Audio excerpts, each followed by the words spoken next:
D'abord, merci beaucoup pour cet honneur. J'ai la chance de passer peut-être en dernier.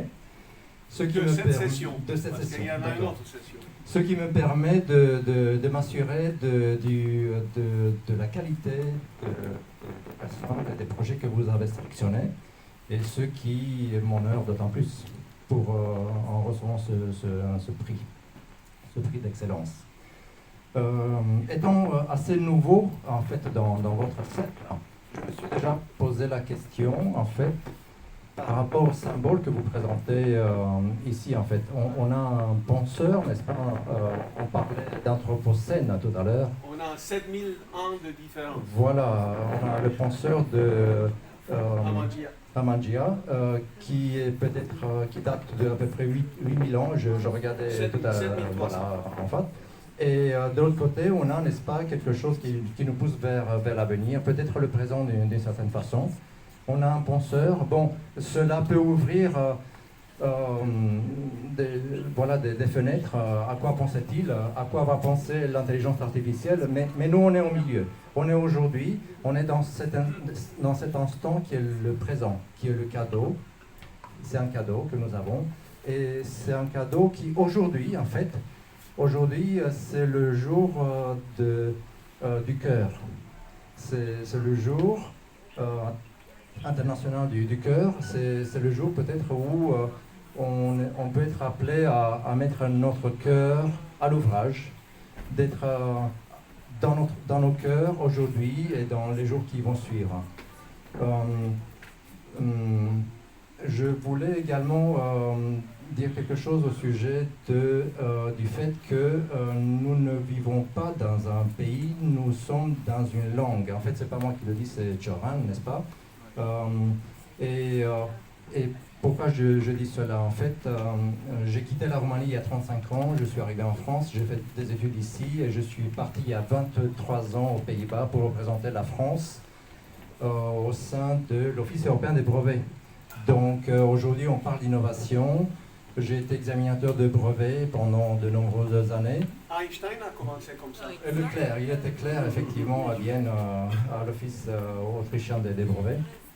Mais la comparaison, même si elle est très flatteuse, peut s'arrêter là. Et effectivement, l'innovation, c'est quelque chose qui me tient à cœur. On a parlé de médecine, on a parlé de beaucoup de domaines et de sciences, effectivement. Même de la science-fiction avec José. Même de la littérature, effectivement. Et je pense que l'innovation est partout autour de nous. Hein. Même tout à l'heure, on s'est arrêté sur l'autoroute à une station Total et on a vu qu'effectivement, ils ont créé des espaces de coworking qui vont très bien avec les stations de recharge électrique. Donc, l'innovation est partout autour de nous, hein, et à chaque instant... En plus d'avoir bloqué le prix à 1,99 € parce que c'est Total. Oui, bon. Voilà.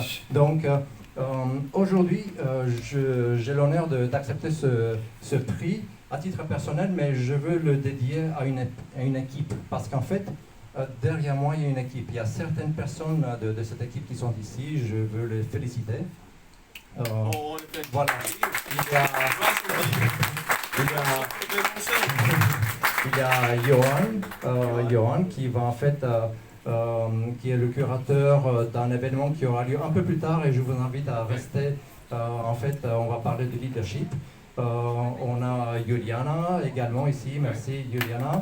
Et il y a également d'autres partenaires, comme par exemple Romanian United Fund.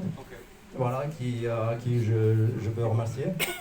Et encore, hier, en fait, on peut se retourner et voir derrière nous, en fait, un roll-up de Via Transilvanica. En fait, c'est un projet qui, parmi beaucoup d'autres projets très intéressants au niveau de l'Europe, a été élu comme le projet qui a réuni le plus de votes, 27 000 votes, quelque chose comme ça, en fait. Et j'ai la joie en fait de vous informer que ce projet qui parle de la Roumanie et de tradition de Roumanie a été élu comme projet victorieux de ce concours. Voilà. Donc, excellent. Voilà. Encore une fois, merci. Éducation et formation. qu'est-ce que vous faites pour assurer la suivi de l'éducation et formation au niveau de patientes, au niveau de professionnels et évaluer ça ensemble? Tu te permets juste très rapidement. Très rapidement. Merci beaucoup d'avoir posé cette question. Parce que ça me permet de parler de l'école roumaine.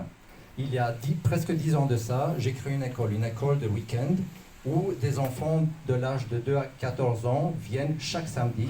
C'est une école de développement personnel en roumain. En fait, le développement personnel Dans un autre pays. dans un autre pays. On parle de diaspora.